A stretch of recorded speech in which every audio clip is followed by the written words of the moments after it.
200克南瓜改刀切片，放到蒸屉里，上锅蒸熟。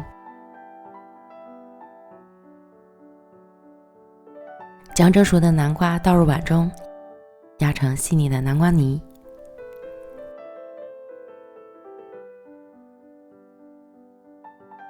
然后加入200克糯米粉、30克普通面粉、30克白糖拌匀。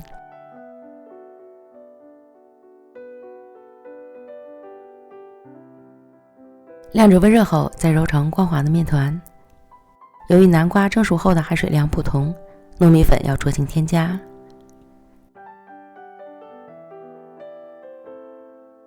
揉好的面团直接移到案板上，搓成长条。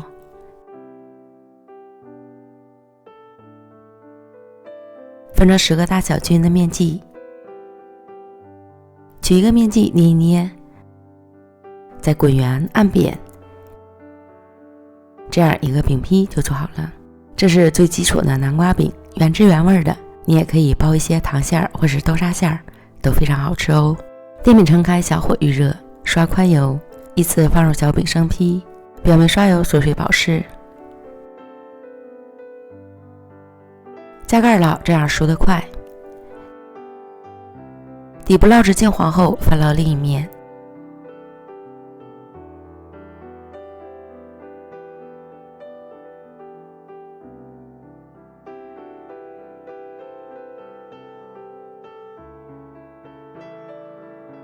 等另一面烙至金黄，按压小饼软软的，就说明熟透了。